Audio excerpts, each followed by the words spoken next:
Thank you all very much and welcome. My name's Steve Drummond. I'm the education editor at National Public Radio in Washington, where I've been for about 24 years. And one of the big questions in my job right now, and kind of my view of explaining to Americans how their schools work, is the question we're here to talk about today is the generations of students who went to school during the pandemic and who for whom that was a life-changing experience, and how they're doing and what happens to them now. And that's what we're here to talk about. Solving for P, engaging, educating, and employing generation pandemic students. I like that term, and I'm going to start using it. I'm going to borrow it from you all. A couple of housekeeping things first. We're at the end of our presentation, right at the Q&A, we're going to put up a slide on the screens here that will have a QR code, which we'll hope you'll please complete for a quick survey about the ECMC group, which is putting together this panel. We'll talk about that in a bit. I invite you to attend a reception hosted by ECMC Group immediately following this discussion that will take place in the lobby outside the room. So there's a powerful incentive for all of us to wrap it up and get busy. I should just note ECMC Group is the sponsor of the Work Reimagined track, a new offering at South by Southwest EDU that focuses on new approaches to professional development, upskilling, corporate learning, and talent development. One focus of this track is how the future of work will impact new generations of students, which is kind of what we're here to talk about. I have a few just introductory points here. 4 years ago, as you all know, the pandemic upended all parts of our society, and how we worked and how students learned forever were altered, as most of the people in this room probably know.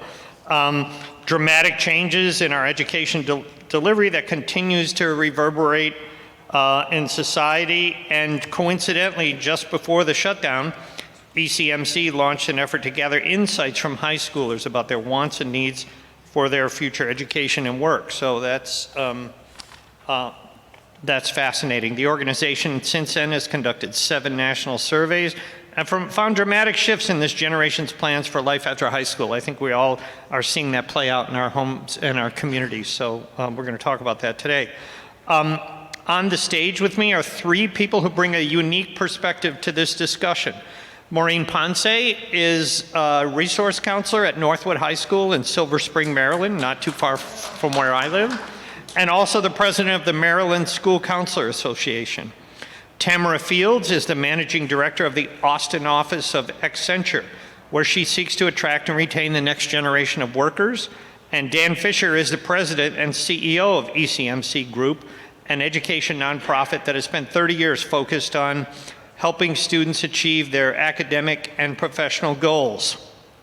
I'm just going to share, before we get started with the questions, a few statistics that ECMC has uncovered. Nearly half of high schoolers say post-secondary education should last 3 years or less. 1/3 say it should last 2 years or less. 78% think about their future weekly. 48% think about it daily. Think about that. Students age 14 or 18 think about their future on a daily basis.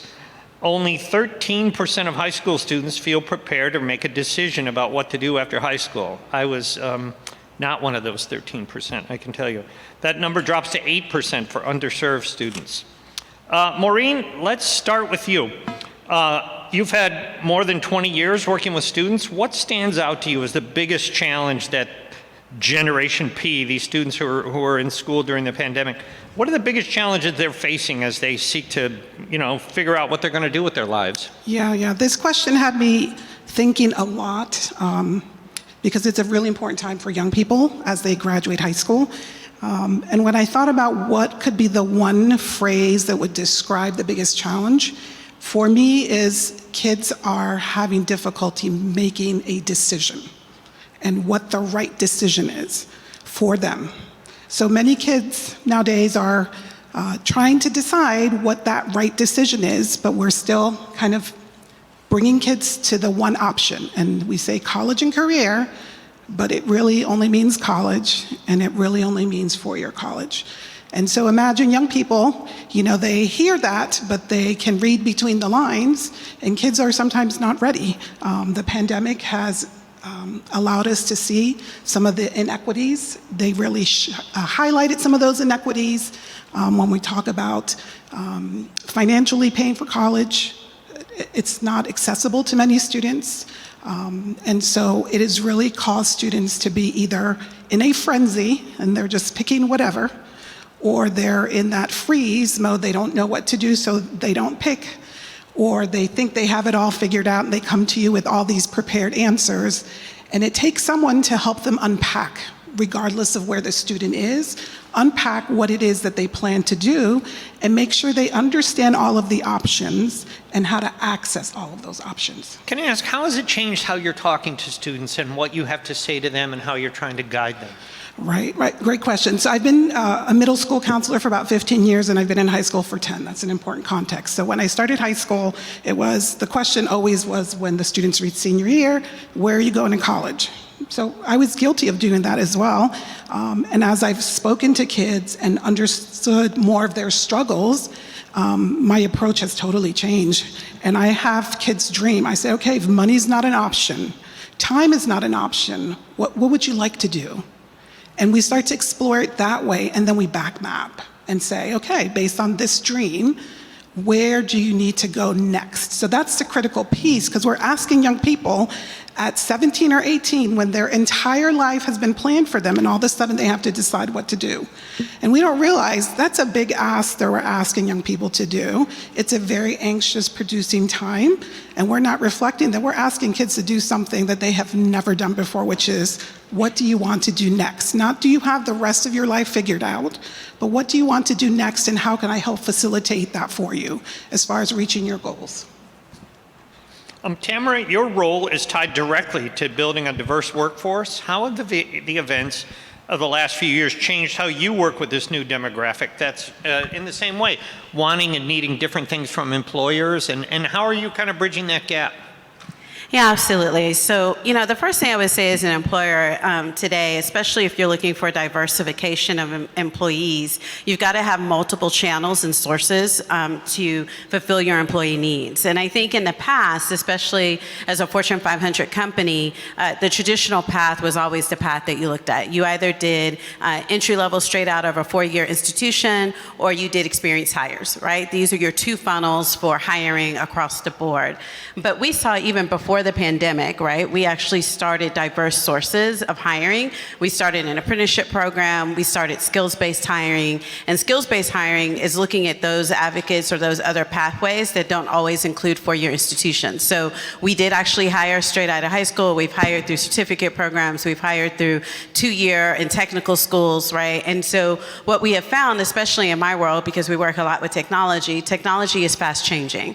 And because it's fast changing, we can train on the job. Now, of course, when they haven't had the opportunity to mature through a 4-year program, right, you've got to find other ways to supplement for some of those soft skills. But we have found their ability to pick up on the hard skills was fast, and sometimes even faster for others, because they're ready to dive in, they're ready to learn, they've grown up with technology, they're used to using every type of application. So we never really had an issue with closing the skill gap in hard skills. Sometimes we had to close the skill gap in soft skills. We had to create cohorts. We had to create other ways to help them understand how to manage in a corporate environment and the expectations related to that, and what career planning and career path is. But overall, I'm a big believer in skill-based hiring, because I think it's a different way to think about the future. And I think ultimately, when we think about high schools, we really need to get back to not just a 4-year program, but we need to look at certificate programs, 2-year programs, trade schools, right? I think people forget that there's a lot of jobs out there, whether it's manufacturing to automotive, all of them are technical in nature in some way. And I think it's about, how do you increase the landscape of what job opportunities are beyond those traditional roles that people are originally introduced to in elementary school, like doctor, lawyer, policeman, right? And I just think the diversity of jobs is so much. And so what we've got to do is get that word out. We've got to expand the apprenticeship programs. I'm a big fan of those. And we've got to be willing to have diverse sources. I'm a big fan also of nonprofits as a source, right? So in Austin, you have Breakthrough Central Texas, right? You have the KIP program. You have all these different Code to College, right? All these different programs out there that I also think can be a great partnership to bring in diverse talent. And just to clarify, what you're talking about is basically taking job descriptions and sometimes removing the requirement that it come with a 4-year degree. Absolutely. And saying we're gonna bring people up to speed in other ways. Yeah, we actually went through formally, especially when we were expanding for diverse hiring, we found that most job descriptions were prohibitive. They don't mean to be, right? A lot of times they're a copy and paste, right? But we really took a hard look at what were the skills we were really asking for. We took away some of the year's expectations. We took away all of it because when we really thought about it, at the end of the day, I could train people what I needed them to learn. And I didn't really need them to start off 5 years with, some type of, Generation 6, coding capability, right? It was really about hiring for behavioral capabilities. It's hiring on potential. It's also, I think you'd be surprised. A lot of these kids do a lot of work outside of school today. They're pretty enterprising, and so they have a lot of skills already, and it's about teasing those out and having an interview process that allows you to do that. But you got to start with the job description because people self-select out, and what you really want to do is have people self-select in and really change the overall concept of how they're thinking about themselves and how we're thinking about that slate of diverse talent. Fascinating, yes. Dan, would you mind just talking a little bit about ECMC Group and how you work with students and about what you found in this research over the recent years, kind of looking at this cohort of students that we're talking about? Yeah, Steve, thanks for this, and thanks to South by Southwest for the discussion. I think this is really important, not only from an employer standpoint and a counselor standpoint, but also for everybody who is concerned about the entire ecosystem. One of the things that we started looking at was really this voice of the student.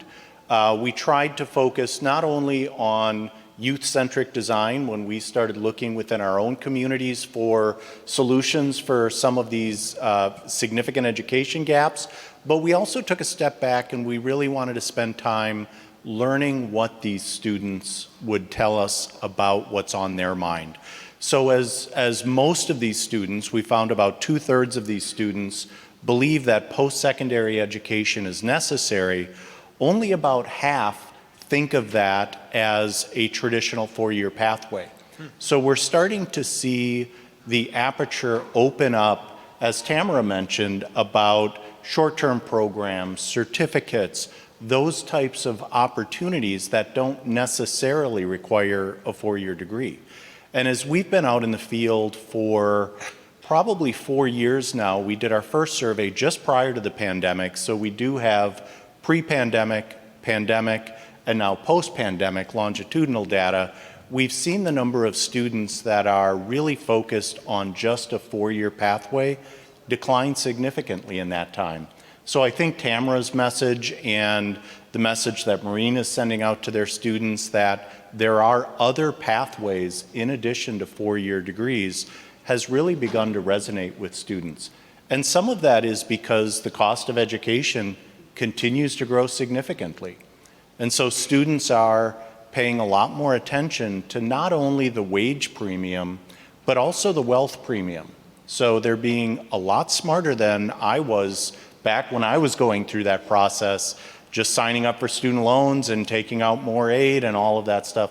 They're really looking at the return on investment. So I'm very heartened to see the level of engagement in the broader term picture from the students that we're talking to. Excellent. Maureen, I was fascinated by you kind of saying, trying to put it the student center and saying, where would you like to go and how can we get you there? It's like Dan, very different than my experience as a high school student a long, long time ago.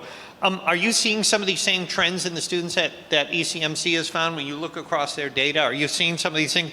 And beyond your own individual, how you're dealing with an individual student, what do schools need to do to better prepare these students? Right, great question. So I think we've got to get out of this box of what is right and add a little bit to that phrase. What is right for this student and this individual? Because that changes the conversation, right? And I still think that too many folks are pigeonholing many of our students and the options that are provided. And so it's really providing the ability for those conversations to happen and for students to have an opportunity to learn. So one of the greatest things that for me has been impactful is the importance of learning experiences that students need to have if I really want them to consider options. There's a lot of research on students that are exposed to multiple learning experiences. It increases their self-efficacy and also what they expect, the outcomes of beliefs about themselves. And so how can we as schools continue to kind of think about what are the experiences we're offering students, right? You can't wait until 12th grade, because what we're getting is kids are either in a frenzy trying to select something, they are frozen, or they're just willy-nilly picking things. And so that then requires, because now you're in a timeline as a 12th grader, right? You don't have a whole lot of time to make a decision. So how can we back map some of this and have those conversations and provide those experiences to students? Tamara, a little bit of the same question. Could you talk a little bit more about what you were describing as the need to educate for optionality versus having all paths lead straight to a four-year degree, and some of the things that students do need, though, to be able to do and accomplish in that changing environment? So I'll talk through a couple of things. I think something that you said, Maureen, that I think is really important is we need to give students experiences. I think that's exceptionally important. This summer, I'll be hosting over 120 high school interns through my office, and we'll be doing hundreds all across the country. And you might ask yourself, a high school student, why would you do that, right? What we have found is that people need experiences because it's hard for them to mentally understand what you say you do. I work in consulting. I can promise you my mother, I've been working in it for 2 decades and my mom still can't explain what I do, right? Like, I think fundamentally, right, some of the jobs that we have there, the nature of our world is complex. And so there really are a lot of opportunities and people have to figure out how to connect that. And the only way they can do that is by seeing it. And so we have made a commitment around bringing high school kids into the workplace because we think that if they can shadow and they can see and they can understand the environment, they'll get a perspective on, do I want this or do I not, right? I thought I really wanted to go down this path. And we do that whether they're interested in technology or not. And it's been really interesting to hear their feedback. So experiences, trying to get kids into programs and nonprofits that allow them to have internships or even short-term experiences and certificate programs or other things during the summer, I'm a huge fan of because I just think we need to broaden their knowledge of what is the possibility. In addition to that, right, I'm a big fan of even shorter programs. Like not every company will do a full, summer internship, paid or non-paid, right? But they do have like, little short 4-week programs and touring of their businesses. And we need to get back to taking kids to work day, right? I think it's about experiences and opportunity and activities.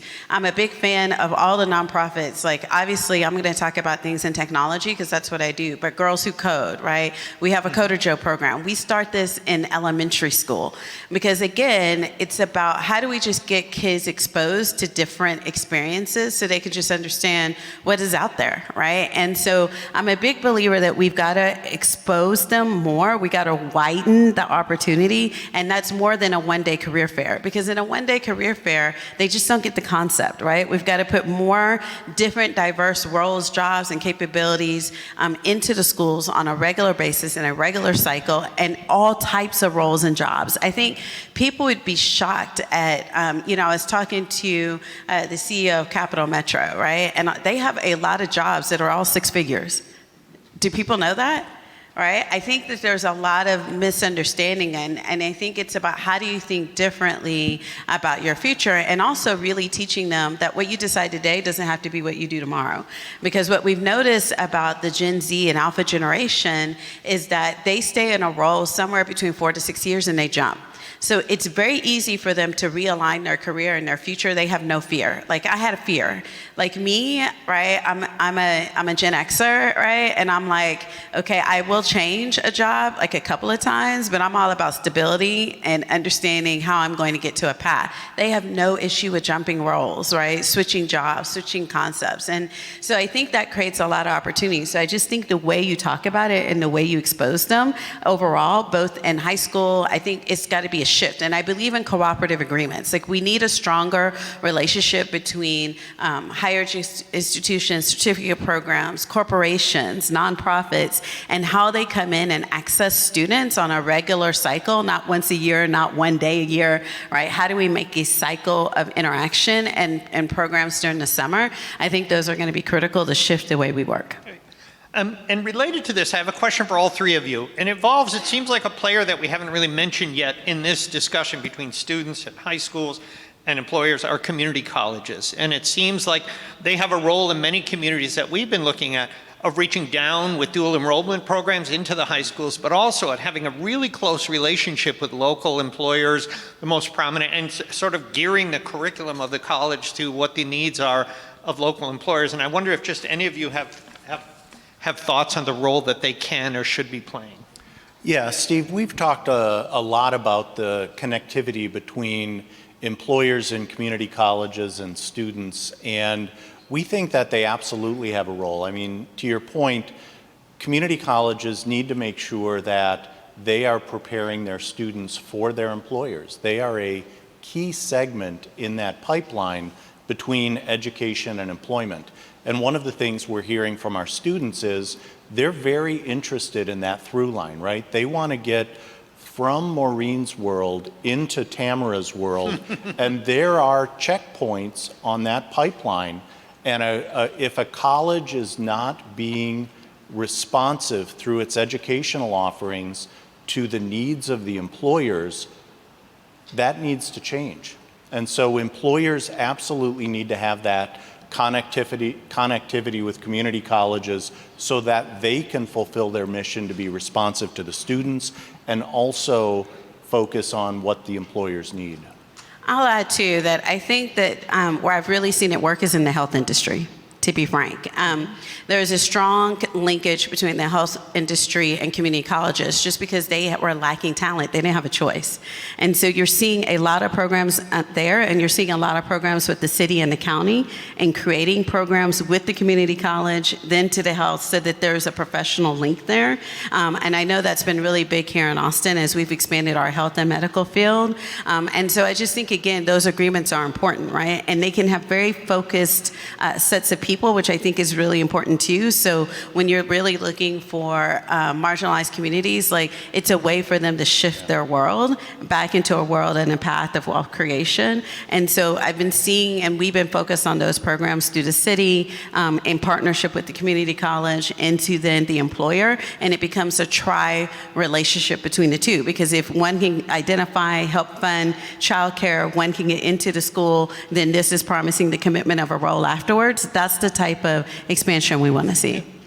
Maureen, we have a large and prominent community college in Montgomery County, and I just wonder, is that a big part of your work, and are you talking to students about that? Yes, so I'm going to be the downer here. Okay.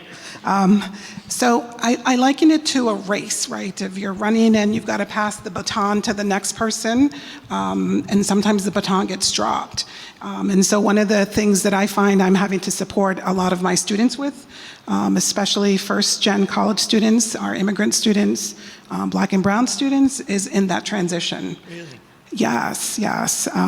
Interesting, this fall we had several kids come back to get help from us to complete financial aid forms, and they'd already graduated high school. And so the question we asked was, what's going on? Who's picking up these kids when they go to higher ed, right? They're used to having that one stable person throughout their high school experience. Once they get to community college, that may not be the case, right? When you call the number, make your appointment with a college advisor, it may be a different person every time. So that is one of the areas where I'm thinking about, and how do I wrap my head around supporting kids so that that baton doesn't get dropped? And how do we build some partnerships with some of those community colleges? And so we're having that transition happen earlier, before the kids graduate. Fascinating. Thank you. A data point from the research by ECMC, 86% of high schoolers believe companies have a role in supporting education and careers by providing tuition reimbursement, formal education or subsidizing their education.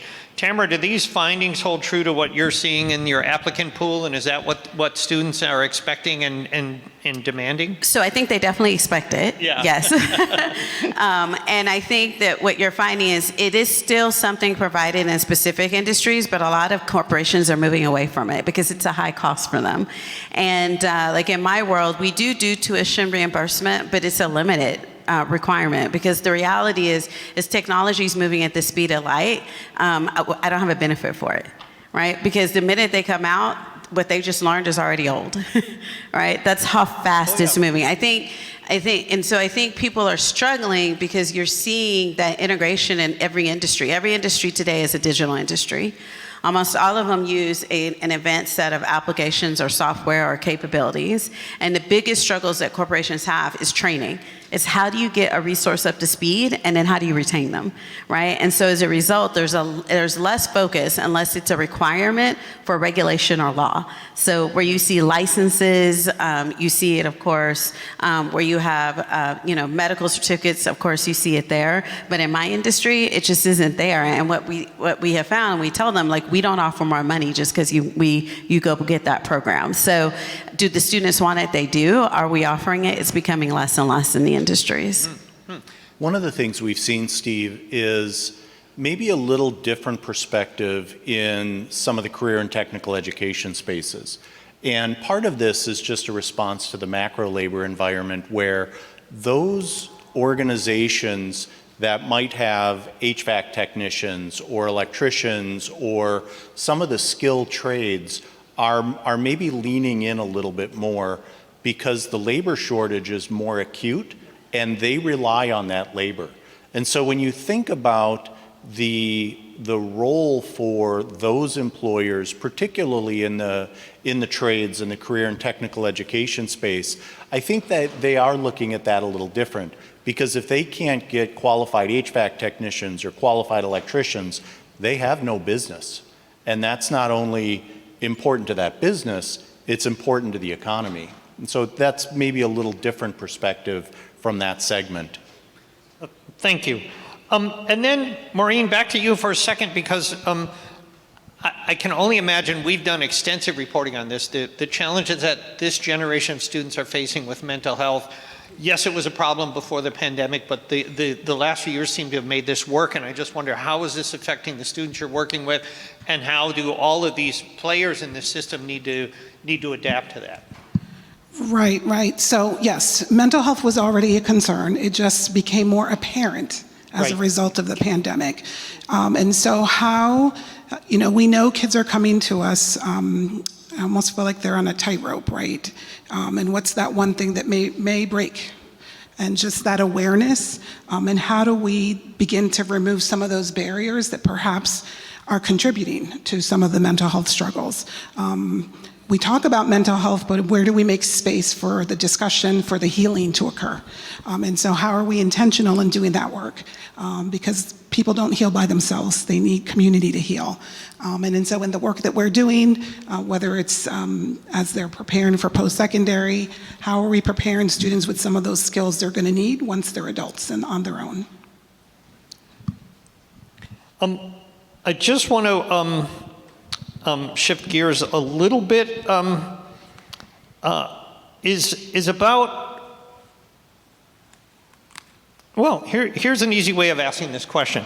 Who needs to change more here? This group of students, or the people who are serving them, or it's kind of an awkward or kind of a phony sort of contradiction, but what needs to change most in the discussions that these young people are having with the grown-ups who are trying to help them out?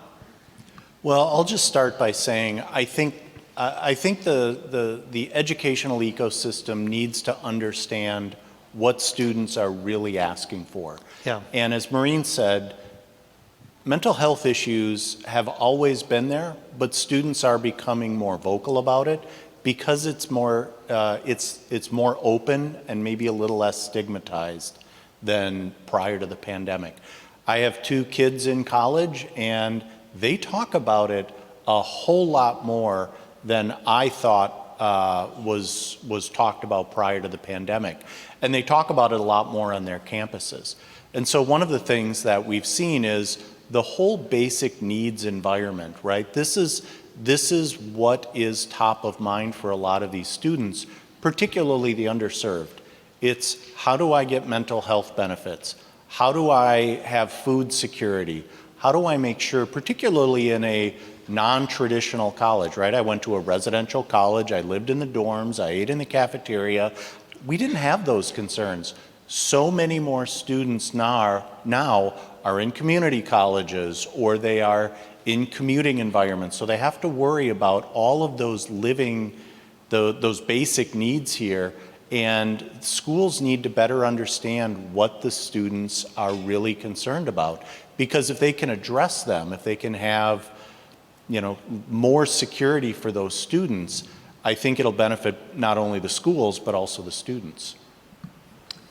I think it depends on which audience organization you're asking. I think if it's the parents, the family, and the adult friends in their lives, if I think about my godchild, I think, she's a senior this year. So, we went through all of the discussions last year when they started to this fall. And she had a lot of stress about trying to figure out what was she going to do, what does she want to do, why does she want to do it, where does she want to go. It just came down to, I had to tell her, it's okay. It's okay, right? Because there's just so much stress there. And I think it's about helping her understand that she has options. And I think it's about helping her understand her strengths. One of the things I think we lack in high school education that we always do when you come out of high school and out of college, and even in college they do it, is you spend a lot of time developing behavioral skills and conversations around leadership, around what is your leadership style, what are your strengths, right? I think a lot of these kids don't really understand their strengths, and so they don't understand how they can map into an environment or a capability or a certificate program. They're just trying to live. And depending on their socioeconomic background, right, there's a lot of mental barriers there. There's a lot of emotional barriers there that have to be addressed. And a lot of times people don't like to talk about those honestly, but it's not easy, right? And so, if I think about my godchild who's raised by a single mother, she had a lot of worries. She has a lot of worries about leaving her mother, and she's not there, right?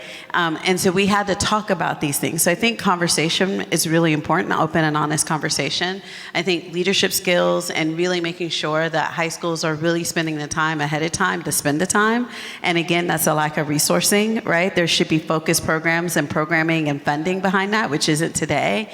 I think in terms of, all of us, right, we've got to recognize that this is an ever-changing landscape and environment, and we're going to all have to shift and be fast with it, right? And then I think in terms of corporations, right, as they rethink hiring and skills-based hiring, it's really important to create cohorts and connections right out the door. Because if you don't, there is already these anxiety, insecurities, mental health barriers, right? So there is a social consciousness that is now required in companies, corporations, institutes, small businesses that weren't there before, and everybody has to adapt. So I think in the past, right, even small businesses would be like, well, I don't have the money for that. Well, guess what? You won't keep your employee, and it costs you a lot more money to have to keep replacing that person. So I think everybody has to shift to the fact that the expectation of these students and employees in general have shifted, and we've got to be organic in that shift with them and think about how we're going to accomplish those things and still deliver on what we're accountable to. Thank you. I have one just quick follow-up on that. Is I just think of employers, and what we're talking about is maybe a willingness to hire students who are not coming out of, who are not finishing up a 4-year degree. But what we know about the brain development of young people, what does it mean for an employer to face the fact that they may be hiring students who are younger, who are less, whose brain isn't, cemented in a certain way? I guess maturity is a word I would use. What does that mean for employers to kind of work with students who are coming with that different experience? You have to have a program. So we formalized for our skill-based hiring a formalized apprenticeship program, and it's a year long. We initially, when we launched, we had some difficulty. It was a shorter program. It was as you hired, that didn't work, and I'll just be honest about that. What we found is that we had to hire in groups. So that means even if they were doing completely different jobs, they needed to have a group of people with them because they felt very insecure coming into this environment of people that were new hires, because generally they were starting together, and it just created some weird dynamics. So what we decided was that it needed to be a specialized program. They needed to have their own cohort. We needed to specialize leadership training, mentorship training, sponsorship training, all of these things, right? We had to create social gatherings, right? We had to create a network for them. We had to approach it completely different. I mean, we even did classes on etiquette at dinner. Right. Like, I think because, again, people just had different backgrounds. So rather than assume, we just put a program together, and then we started a shadowing process that we found to be much more effective than just teaching them the skill. We wanted them to shadow so that they could gain experience over time. And then at the end of that apprenticeship program, it was, do you want to stay or do you want to go? So it wasn't an automatic, right? But the majority stayed, and the majority went into a full-time role, which is great. But that's how we did it, is because we realized that initial hire direct in our world was not as effective without having all of that surrounding capability. And Maureen, the question for you, how does high school need to change to kind of adapt to this different environment that we're talking about, where you're maybe not just preparing them to go off to college? Well, what I was loving and what I'm hearing is intentionality and being proactive. We have the data. We know where kids are struggling. And so how are we being intentional and proactive in creating the support systems that they need while they're in high school, as they're transitioning to post-secondary, and then making that connection for the students. So that's the part that really tugs at my heart is I got to know my data, and I got to know where my kids need the support, and then where am I going to use my skills as the adult, right? Because it's not the kids, right? We don't want to say it's a kid issue. It's an adult issue. Right. We have to figure out the system because they're coming into the system we've established. And so that's the charge that we have as educators. And I really think that I wanted to just draw a thread from Tamara's comment about being intentional with some of these programs, because I think they are great equalizers, not only from a maturity standpoint and a brain development standpoint, but also from an equity standpoint, because it really levels the playing field for somebody who may not be in the same environment, that they've learned the same soft skills, or they may not have the same etiquette experiences that other people have had, particularly for the generation that we're talking about here, because they've spent so much time focusing on their screens, right? Yeah. We pushed them into their bedrooms where they spent sometimes a year and a half on Zoom. And now that they're kind of coming out into the light, they have this digital fluency that back in the day was a positive differentiator, but now it's table stakes. But interpersonal fluency is now the positive differentiator. And so when you go into an organization like Accenture, she has that expectation that everybody knows the technology, but that interpersonal fluency that we can help support this generation is really going to be important to both level the playing field and also help support some of the less mature people coming from that pipeline. This is something that fascinates me about four-year schools, is I don't think, in general, they're doing a great job teaching people how to prepare for a job interview, or how to respond to critical feedback in the workplace, or I don't know, maybe how to dress appropriately in the job market. Like, where can and should young people be learning these things? Some are in four-year schools. Yeah, and I know it's changed. I know it's changed a lot. Yeah, so again, thinking back to my experience, I've got two kids that are at the same college, actually, and they have a career service office that is, a little bit like the program Tamara was talking about. They talk about interview skills, they go through mock interviews, but it really is a privileged environment to have the resources to be able to do that. Community colleges may not have that resource. Career and technical education schools that are really focused on hard skills and the skills trade, they may not have that same level of resource. So again, when you get out into the employment world, a program like Accenture is really a leveler. Yeah. Other thoughts on that? Maureen? So I was just thinking, like, how do we all own this work? Because Yeah. it's really important. It's like there's not enough people to send the kids to, right? So how do we all become owners in this work to support kids? And how are we teaching these important skills that they need, these life skills, these social skills in our everyday interactions? And so as adults, we have to ask ourselves, are we also being intentional in the opportunities that we have when we engage with students to provide that guidance and that support? Because there's not enough people to send them to. There's just not enough. It just seems to be hanging over so much. I mean, again, your work in particular and the number of students per counselor, you know, there's just not enough time to do all these things. And I guess you're offering a good point. And then, which leads me to another question, especially given that we're here at South by Southwest. What is the role technology can or should be playing in all of this? Dan, I was thinking about what you're saying. So many of these students are, I see it as a college educator. Their level of engagement with technology is at such a higher level. But what technological solutions are there in some of the challenges and the problems we're talking about here, whether any of you are seeing that? Yeah, so I would say that from a technology perspective, we're on the beginning of where it's going to go, especially when you think about Gen AI. Right. And especially because Gen AI now has the large language models. So because it has, you know, normal vernacular speak that it didn't have in the past, its ability to train and interact is going to be exponential over the next couple of years. So what we're going to see over the next 2 decades, right, is as a massive increase in technology learning. So right now, what y'all are used to is typical computer-based, web-based type training, right? Some of you might be used to simulator type training, right? You definitely see that in the automotive world, right? You see that for sure in plants and manufacturing plants. But you're taking it to the next level, right? And so they were trying it, and you're seeing it on some level with the metaverse world.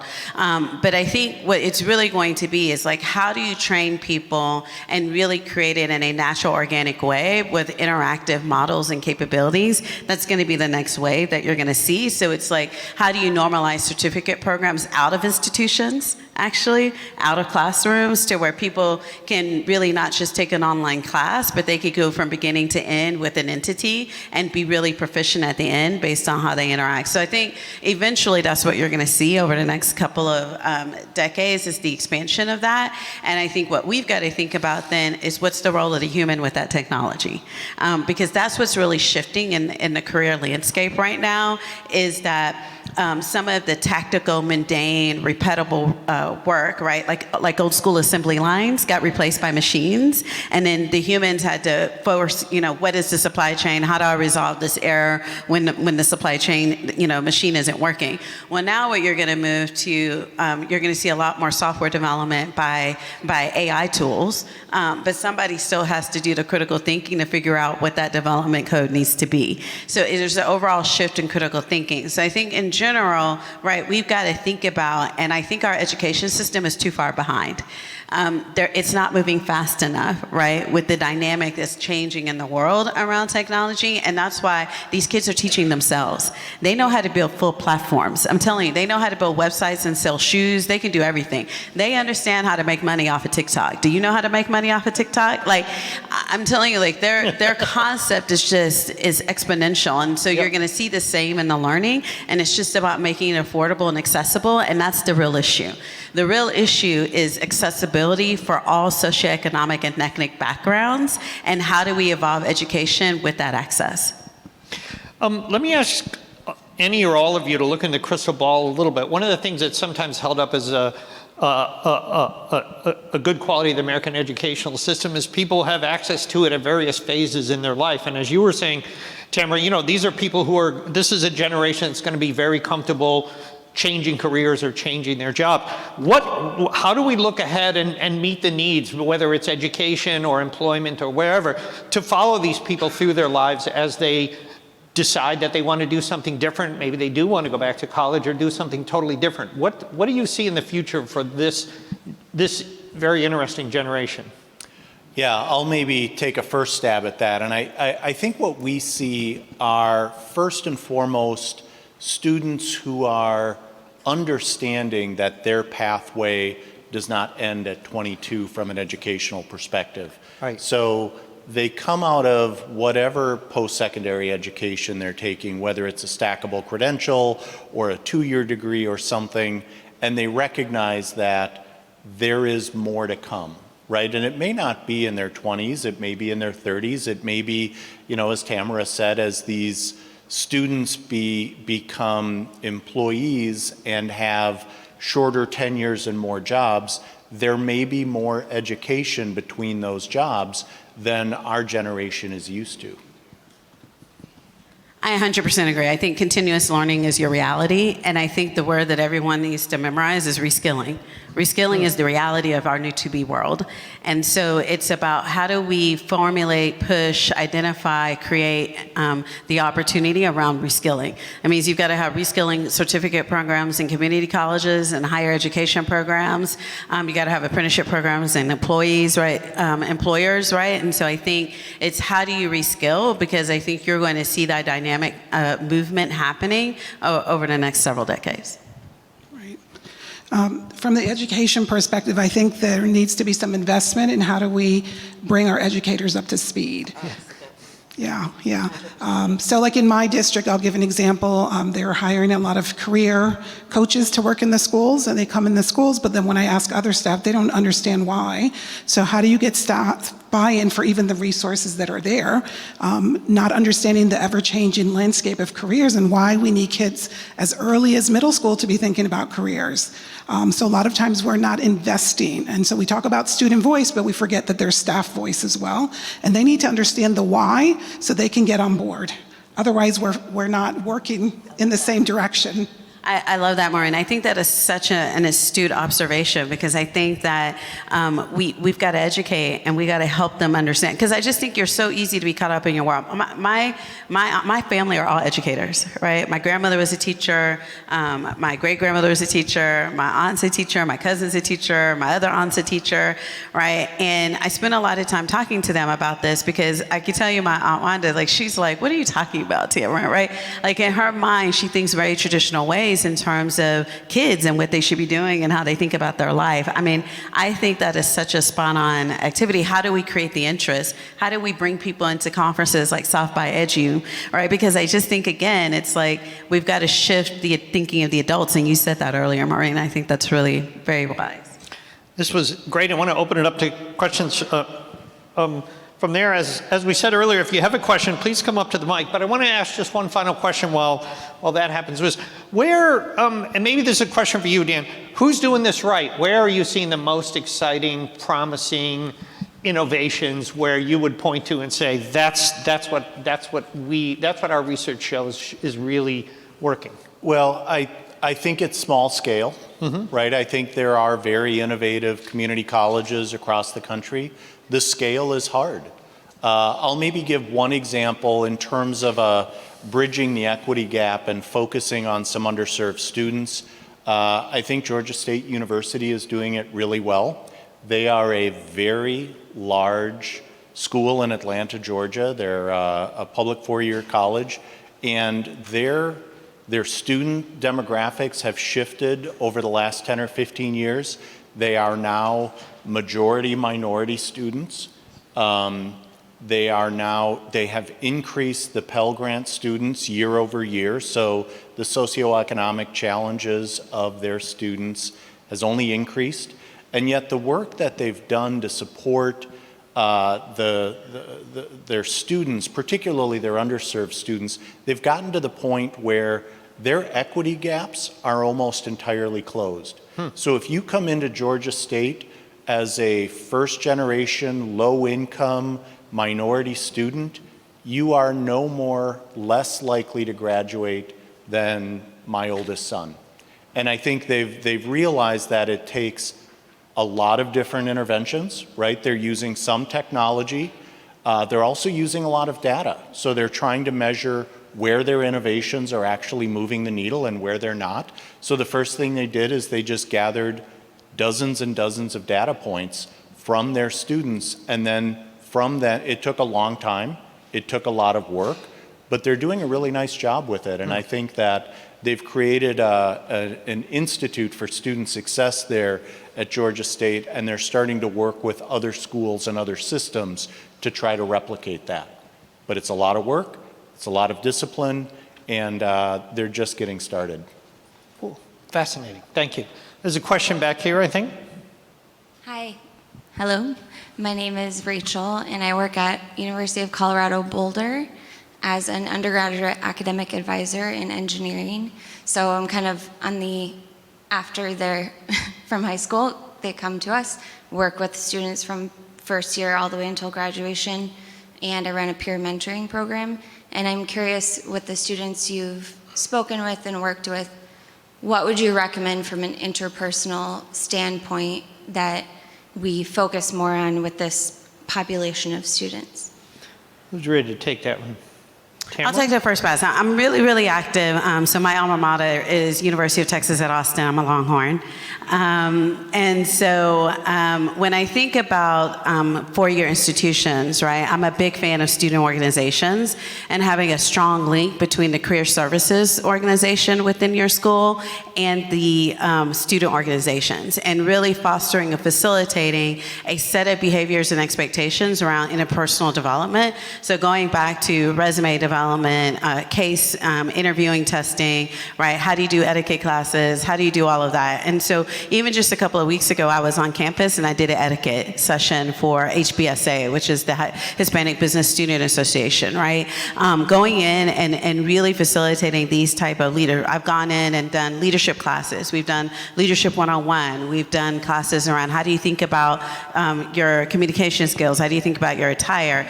And I think, and it's really important in engineering, by the way, because engineering, they are horrible at behavioral interviews, just by the way. It's like their minds don't understand. They can do a case study all day, but like if you ask them a simple question, like, tell me a time when you critically had to X, they look at you like with blank stares. But I think, again, having as many programs as you can where you have that connection so you get access to a broad set and you formulate that throughout. I will also tell you a lot of corporations do sponsor career services programs with students, and I think creating that cooperative agreement is really important because they already have the program. You don't need to develop it. They already have them in their corporate. They could just bring it in and teach it, and they like being active in that way. So I think I'm a big fan of just having conversations around what do you need to think about? How do you have a one-on-one coffee chat with someone? Let me tell you, the hardest thing for these kids is just to sit down and be in person with someone and have a 30-minute coffee chat freaks them the crap out. So I would just say, like, having some conversations where you can practice them on that. How do you have a set of questions? It seems really basic, but basic is missing today. And I think those are things you got to focus and leverage. Something I'd like to add, in my perfect world, I would love for when my students graduate that I can hand them over to someone, a person that I know I can connect them with. Because our students need social capital. They don't know anyone at the school, and they're coming from an institution that they maybe spent 3 or 4 years. They knew everyone. They knew who to go to for what. When they go to college, they're starting ground zero. And a lot of times the ownership is put on the student. If you have a question, come here. But where are we doing some of that intentional outreach for students? Last week, I had the privilege of having some of our former graduates come talk to I do a leadership empowerment group every year with our ESOL female students, Latinas. And so we had some of the girls that had done the program come back and talk about the college experience. And that was the overwhelming piece of information that they shared. It was very scary from them, coming from a place where they knew everyone and how to access, to a place where they knew no one and they didn't know how to access. And they had to somehow figure out how to go to people and figure it out. And so that's a really critical piece. Like, how are we creating the outreach rather than waiting for students to come to us with questions? I'll just add that I think from my perspective, the ability to be in a safe space is important, right? So talking to people that are maybe not at Tamara's level, but maybe somebody that they hired a year ago that maybe they had an overlap with on campus. And maybe it's not an organization like Accenture that they're hoping to find a job at, but maybe it's just, kind of a throwaway opportunity, because what you want them to do is the basic stuff, as Tamara mentioned. You want them to figure out how to get from here to that office, have a cup of coffee, see what it looks like, talk to a grown-up that's maybe not all that grown-up, maybe they still have most of their hair, but that's an opportunity for them in a less threatening environment, because it really is a progressive process. I see we're getting down to the wire here. Are there other questions from the audience? Questions from folks? It's hard to see, so you'll have to speak up. Last thoughts by any of you? This was a great discussion. I'm fascinated by it. Oh, there we go. Fire away. I'm sorry that this isn't as much of a question, but something that really helped me in my community college, they had a class literally called First Year Experience. And that helped me learn how to navigate the college environment and sort of get that orientation of, yeah, you graduated high school, but here it's a little different. So with the First Year Experience, I remember in the first week we got to do a tour of the whole school to see like where the academic advisors are, the counselors, the financial aid office. So really just having those in-person interactions or experiences to tour a college and get to know more about it was really helpful for me as a first-year college student. What was the biggest thing you remember learning in that class? The biggest thing I remember learning in that class was how to abuse office hours. If the professor likes me, they're more likely to bump that B+ to an A. You know, I wish my students had learned that, because we actually did a story on NPR recently, a couple of years ago, about the fact that students never go to office hours. They just won't do it. As a first-generation college student, I was terrified of them. With my students now, I kind of force them to show up and make an appointment with me and talk to me so I can get to know them a little bit. That's a great factoid there. Thank you. Thoughts? Tamara, I'm curious how a course like that, or how employers need to do the same thing, a tour, you know. Oh, I'm a huge fan. I mean, I'm a big fan of 101. I'm a big fan of also first-year college in their family programs as well, first-year college, if they have them. And so I think there are institutions that do. We started one for McCombs at UT in partnership with one of our clients. And so I'm a big fan altogether. And I think for employers, it's really about creating that kind of that orientation group, right? Which is key. So definitely a fan of that. We've seen a lot. We've done some reporting on places. My own alma mater, the University of Michigan, has an extensive program for first-generation students. But I think, and a separate program for rural students, people who come from small towns, for whom Ann Arbor is a big city. And I know lots of colleges do that. But it seems boy, could I have used that. I just think it's important, right? My college roommate came from Jefferson, Texas, y'all. It's really small. Her dorm was bigger than her city. Right. It was so overwhelming for her. And so I do think these things, like you just said, Maureen, right? It's about making it small, making it accessible, making it not seem so daunting, I think, for our students is key to success. And you said the word student success. And I think that's really what it's all about. That is a great place to end right there. I can't think of a better ending note. I guess we'll see you all outside at this reception, right? Thank you very much for coming.